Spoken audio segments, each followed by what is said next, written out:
Sveiki sugrįžę, čia yra antra atkarpėlė pirmojo įvadinio filmo apie Forex. Jeigu kažkas neaišku, grįžkite pažiūrėti pirmojo. Taigi, pradedam.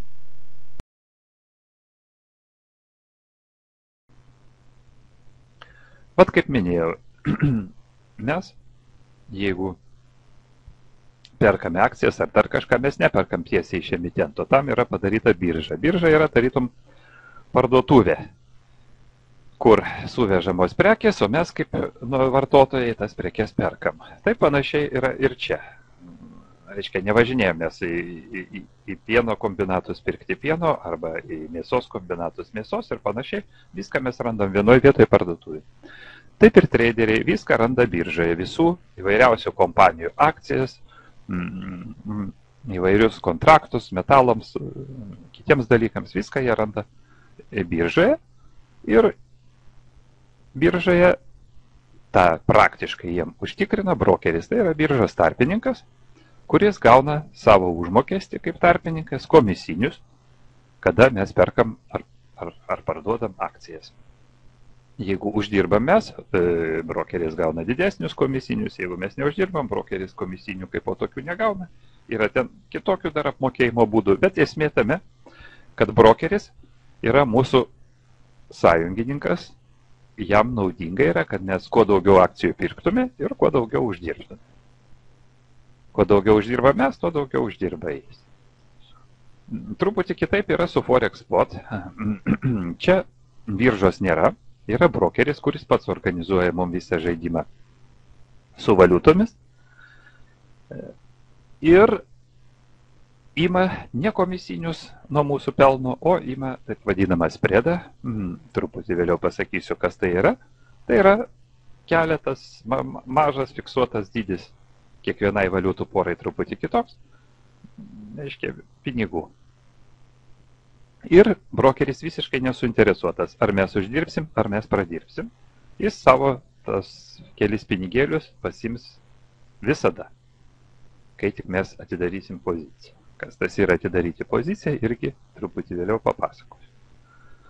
Kad apsisaugoti nuo galimų nuostolių, brokeris turi įvairias sutartis su banku, bet jis veikia individualiai ir nėra kažkoks tai banko atstovas. Žinoma, yra bankų, kurie turi savo padalinius, kurie irgi turi Forex prekybos brokerius. Yra ir taip, bet šiaip bendru atveju brokeris ir bankas yra partneriai, bet tai nėra viena visuma.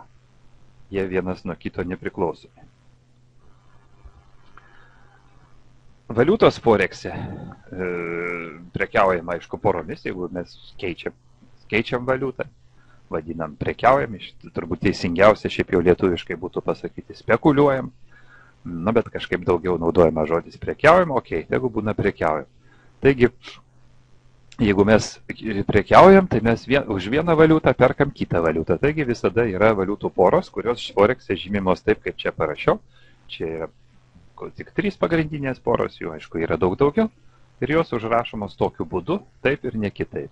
Būtent EUR USD, o ne USD EUR. Va.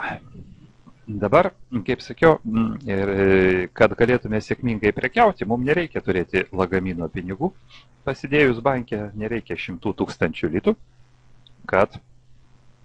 nes taip, jeigu paprastuoju būdu norėtume uždirbti, sakysim, tikėdamėsi, kad doleris pakils, mes nusiperkam dolerių už ten 100 000 litų. Tai palaukia kokią gerą savaitę, jeigu mums pasiseks, mes kažką tai uždirbsim, bet tam reikia labai daug pinigų ir ilgą laiką laukti ir tokio biznio įdomumo praktiškai nėra. Visai kas kita, kai mes prekiaujame su svertu, o tai mums suteikia tokią galimybę brokeris. Jis tartum skolina mums pinigus. Mes turėdami 1000 litų operuojam 100 000, gal ne litų, dolerių, ne esmė. Turėdami, sakykime, 1000 dolerių, mes vartom, taip sakant, 100 000 dolerių. Reiškia, likusius 99 000 mums tarytum paskolina brokeris. Tai ir vadinama svertu, kada mes su 1000 pakeliam 100 000. Tokiu atveju sakoma, kad yra svertas 1 su 100. Tai yra 100 kart didesnė suma mes pakeliam. Brokeriai duoda ir 1 prie 200 svertą, ir netgi 1 prie 500. Tai yra, jie mums paskolina netgi 499 000, ko pasiekoje mes galim labai per trumpą laiką uždirbti daug, bet, aišku, galim tiek pat ir pradirbti. Toliau prasideda terminai. Prekiaujama lotais, tai yra 100 000 valiutos vienetų.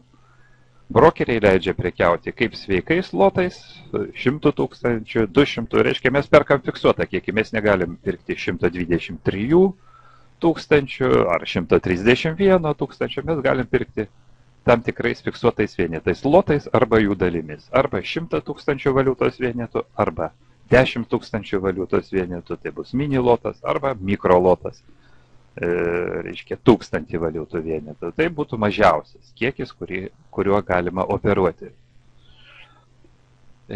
Toliau yra toks terminas forekse pipsas.